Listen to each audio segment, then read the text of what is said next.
Je reviens un tout petit peu sur ce que déjà Damien Bonnier nous a montré et pour illustrer en fait l'avenir de ces fontans et la problématique qui a été très bien mise en évidence avec les discussions physiopathologiques sur le vieillissement du patient avec une circulation de fontan.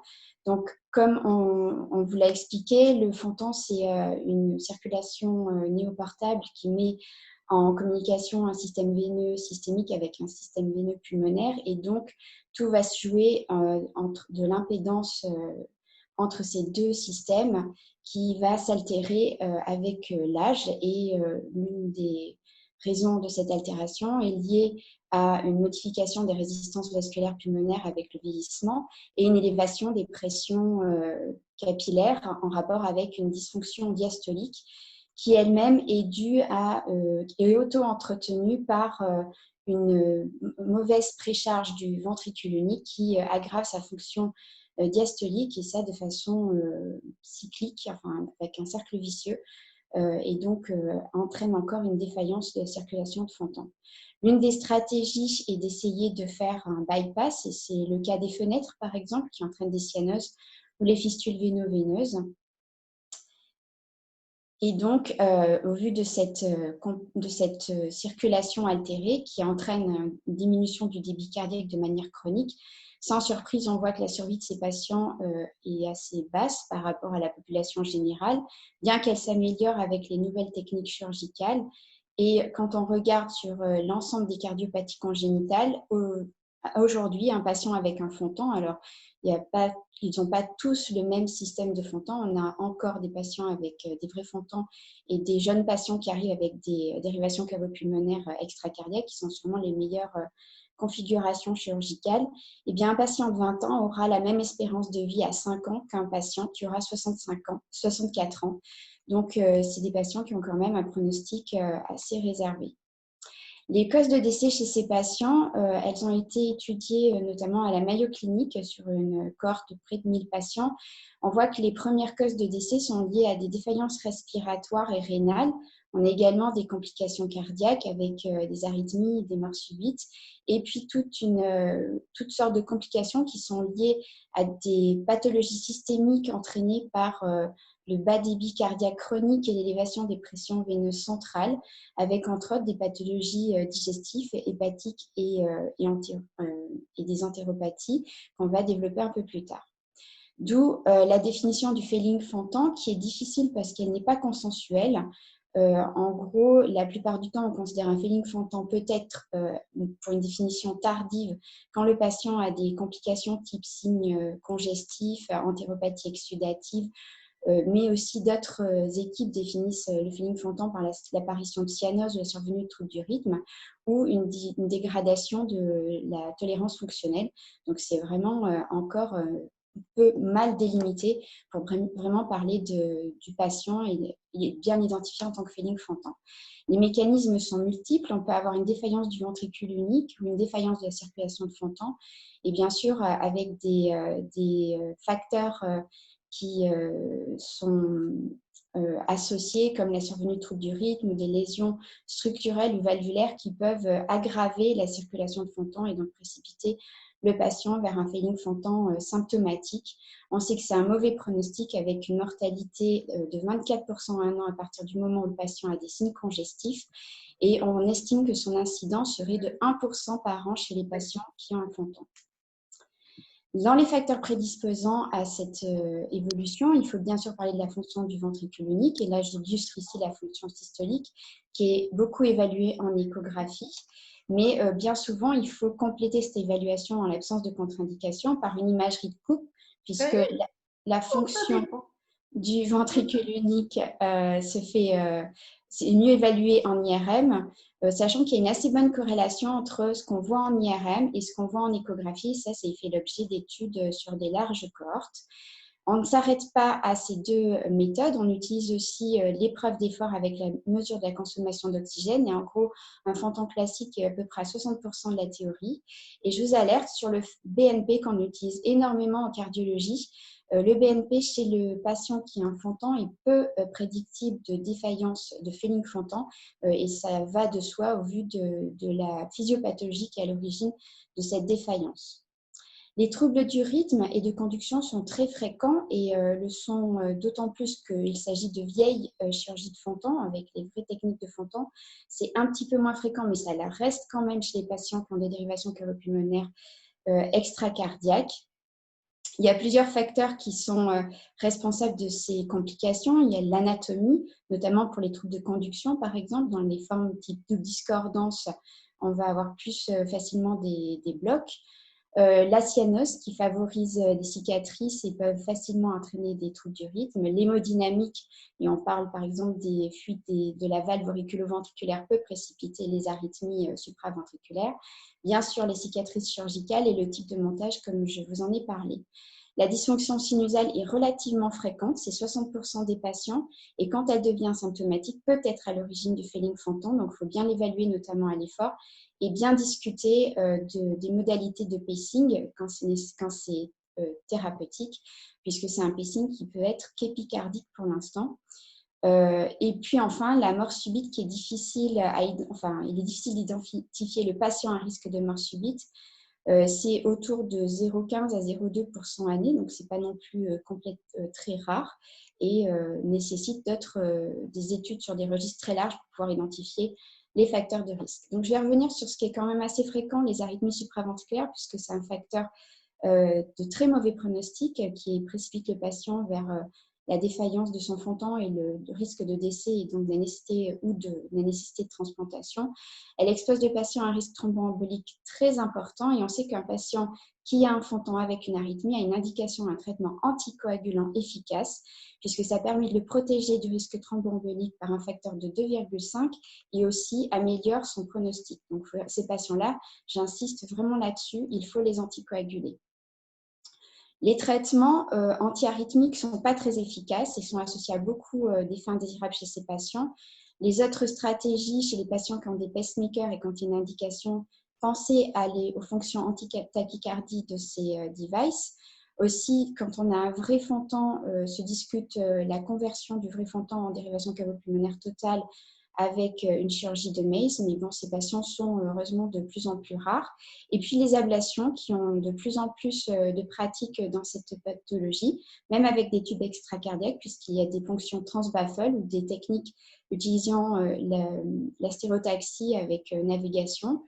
C'est assez bon en immédiat, avec quand même un risque de récidive, surtout à moyen terme, et aussi un problème d'accès qui fait que ce n'est pas des techniques qu'on peut faire dans n'importe quel centre et nécessite une pratique ainsi qu'une toute une équipe, notamment avec des radiologues et des cardiologues qui comprennent l'anatomie.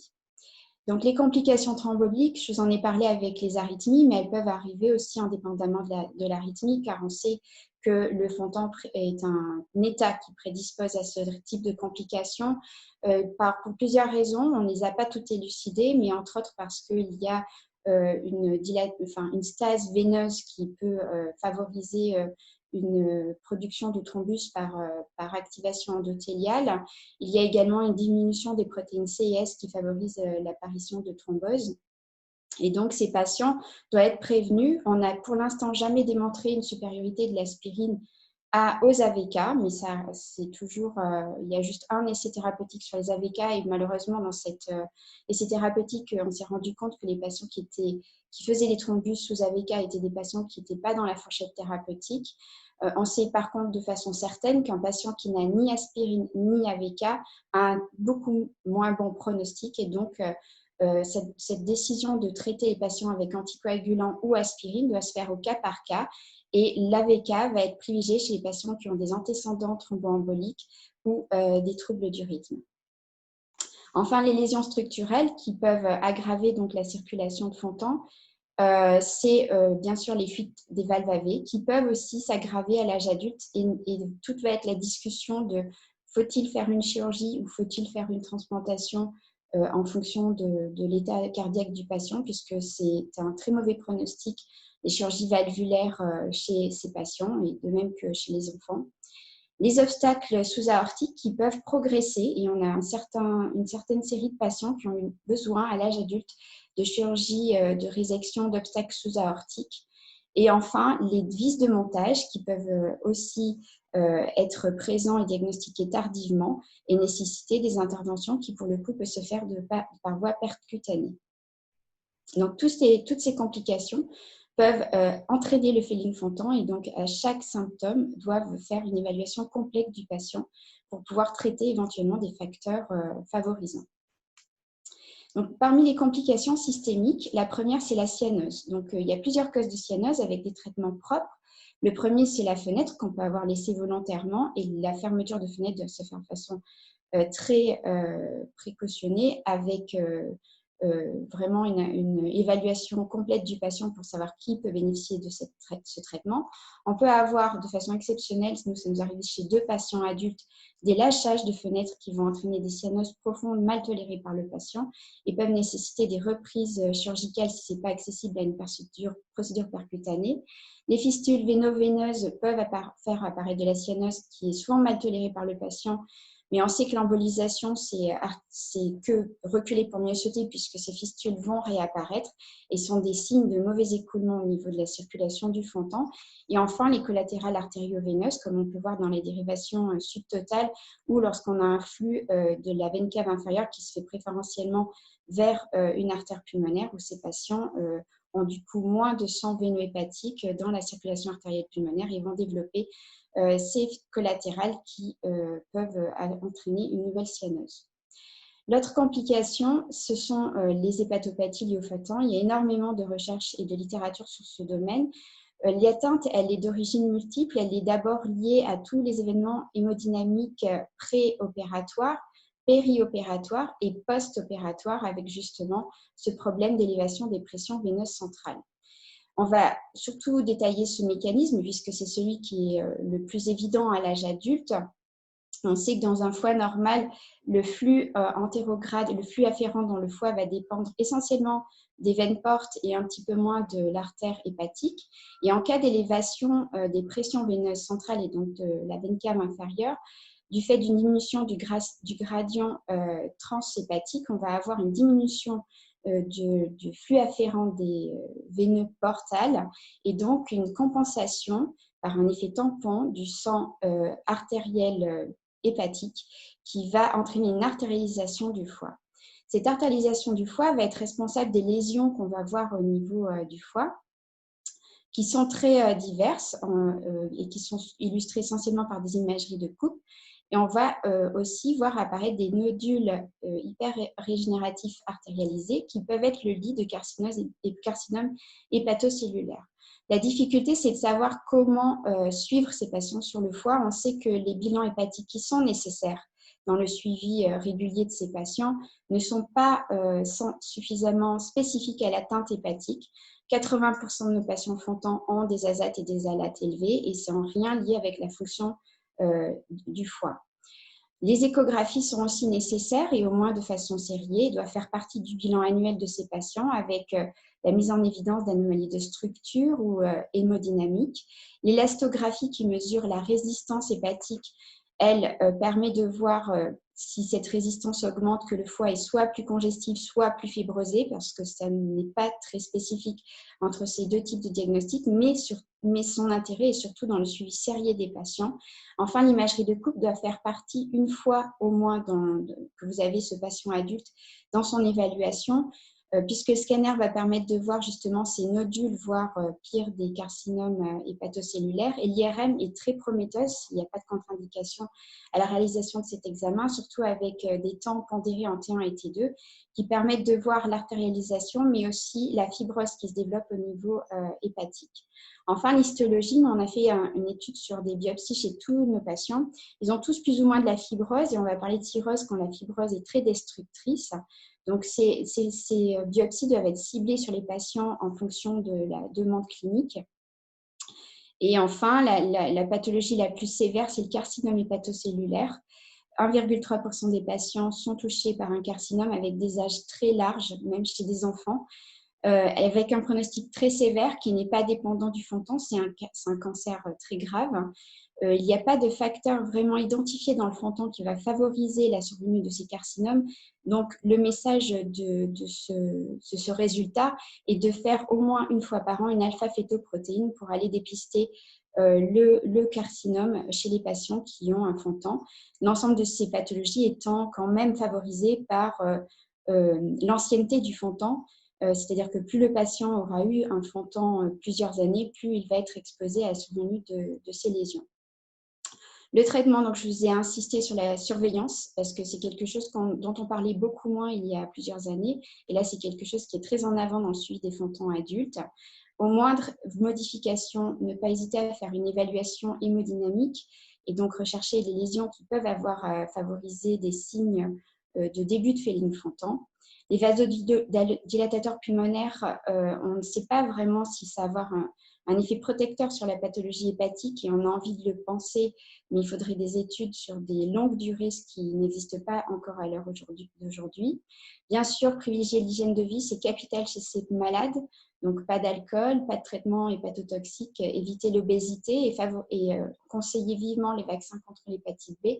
Et enfin, quand le patient est vraiment à des formes, à des atteintes hépatiques sévères, discuter avec les équipes entraînées l'indication de la transplantation cœur foie, sachant que c'est des transplantations très compliquées. La deuxième défaillance, c'est la défaillance du système lymphatique. Et la première qu'on connaît, c'est l'entéropathie exsudative, qui est liée en fait à une congestion du réseau lymphatique hépatique avec des brèches. Et donc, il va entraîner une perte du matériel lymphatique dans le tube digestif, dans l'intestin.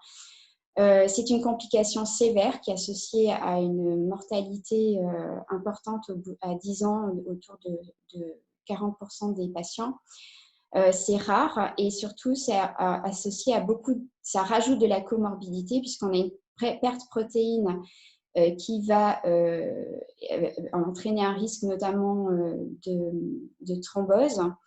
Et des difficultés à la cicatrisation chez ces patients. On va avoir des anomalies de coagulation, comme je vous en ai parlé, une hypocalcémie liée à la perte d'albumine et qui va favoriser l'ostéoporose, des anomalies immunitaires par les pertes de lymphocytes CD4 et des immunoglobulines, donc ils peuvent avoir des maladies infectieuses chroniques.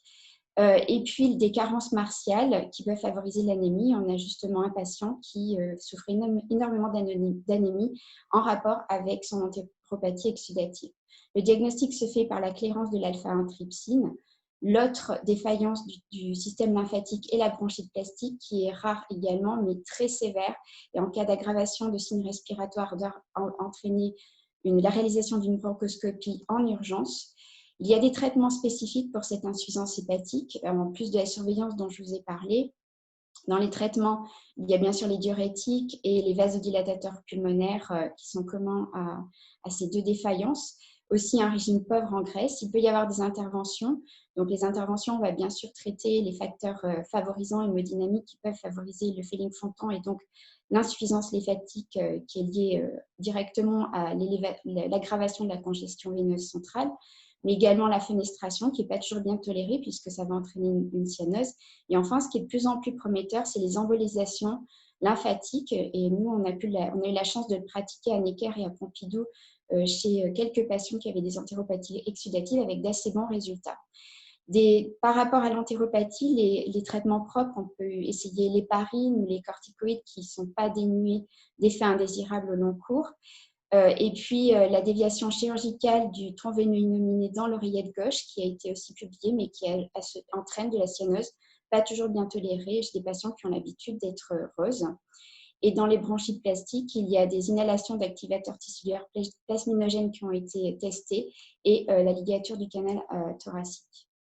L'insuffisance rénale est aussi assez fréquente chez les patients et elle est de causes multiples. Elle est associée à une albuminurie chez un tiers des fontans. C'est un mauvais pronostic et nécessite une surveillance régulière. Donc, toutes les années, le patient fontan doit avoir en plus une surveillance de sa fonction rénale. L'action des IEC chez ce groupe de malades n'est pas démontrée. En tout cas, ce qui est important, c'est d'avoir des mesures protectives et de prévention, notamment en contrôlant la tension, évitant l'obésité, régime trop salé. Donc, tout ça passe par l'éducation du patient. Donc, pour conclure sur le traitement du Fehling-Fontan, donc le suivi de l'hémodynamique et des comorbidités, je pense que je l'ai bien illustré là, est indispensable. traiter les facteurs prédisposant au Fehling-Fontan, comme je vous ai montré dans la première partie de la présentation, l'hygiène de vie avec un régime alimentaire adapté, donc éviter l'obésité, mais aussi traiter les carences, parce que par exemple, ce sont des patients qui ont des carences en vitamine D et qui peuvent être mal tolérées par un amaigrissement et un état cachectique à force de la chronicité de ces carences. L'entraînement est très important et c'est un entraînement qui peut être ciblé. Il y a des études là-dessus qui sont intéressantes, notamment le renforcement musculaire des jambes ou des muscles inspiratoires qui améliorent les performances à l'effort, démontrées par des tests à l'effort. C'est moins vrai pour des programmes de réentraînement aérobique comme on connaît en cardiologie standard. Donc ça, c'est sûrement des programmes spécifiques et qui sont prometteurs.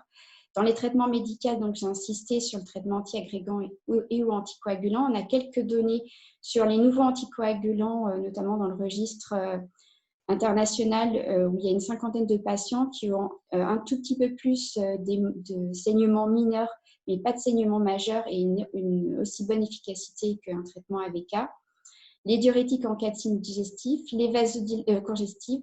Les vasodilatateurs sont intéressants et sont sûrement prometteurs puisqu'ils améliorent les performances sur la VO2, bien que le registre large utilisant l'udénafil, qui est l'essai thérapeutique Fuel, n'a pas été positif sur ce paramètre, mais d'autres essais sont en cours. Et puis le traitement interventionnel peut se discuter en attendant la greffe, mais c'est vraiment au cas par cas. Concernant le Fehling-Fontan avancé, on va commencer à parler de transplantation. Pour l'assistance, l'assistance ventriculaire systémique peut être intéressante quand il y a une défaillance du ventricule unique, mais dans les autres cas, quand c'est une défaillance de la circulation de Fontan, et donc des signes essentiellement droits sans défaillance du ventricule unique, c'est beaucoup plus compliqué, c'est beaucoup de développement en cours et c'est sûrement la voie la plus prometteuse et j'espère avoir la chance de mon vivant de découvrir une innovation dans ce domaine. La transplantation, c'est très, très challenging puisqu'on ne connaît pas le moment optimal pour transplanter un malade. Les critères standards qui doivent indiquer à lister un malade. Surtout, ce sont des patients qui ont des atteintes systémiques multiples et des fois, on a besoin de greffes multi-organes, donc ça complique encore l'histoire. La survie à 1 an n'est pas très bonne du fait des comorbidités qui entraînent énormément de complications post-opératoires, notamment hémorragiques et septiques, qui sont les premières causes de décès post-transplantation de ces patients. Et ceci est aussi dû à l'expertise du centre, puisque ce sont des transplantations qui nécessitent une expertise en cardiologie congénitale. Donc, en conclusion, les complications à l'âge adulte sont malheureusement fréquentes et sont liées à un bas débit chronique et aux morbidités que cela entraîne, avec aussi une élévation chronique des pressions centrales. Il faut bien sûr un suivi par des experts, avec des recherches qui peuvent favoriser le Fehling-Fontan, un suivi très régulier des complications systémique et en cas de modification, de changement, faire vraiment une évaluation hémodynamique complète du cardiaque et du Fontan. Le traitement, bien sûr, passe par l'hygiène de vie, l'effort, c'est très important. Il faut stimuler vos jeunes patients et nos adultes pour pas qu'ils aient une activité sédentaire et éviter qu'ils deviennent obèses avec d'autres complications liées à l'obésité qui aggraveraient la situation. Les anticoagulants ou au moins les antiagrégants sont indiqués et vraiment, le choix va dépendre du type de patient. Les vasodilatateurs pulmonaires nécessitent sûrement encore d'autres preuves scientifiques pour dire qu'ils sont prometteurs, mais peut-être qu'au long cours, ils peuvent diminuer le risque de complications systémiques et donc peut-être qu'il faut les commencer plus tôt qu'à l'âge adulte. Et puis bien sûr, traiter les complications propres. L'avenir, je pense que ça a été très bien illustré par le professeur Bonnet, c'est de déterminer quels sont les facteurs de risque déjà chez le tout petit, dans les stratégies de prise en charge du ventricule unique qui peuvent peut-être diminuer ces complications à l'âge adulte et puis développer des systèmes d'assistance cavo-pulmonaire pour remplacer ce fameux ventricule droit qui a été retiré de la circulation et qui est à l'origine de toutes ces complications. Je vous remercie.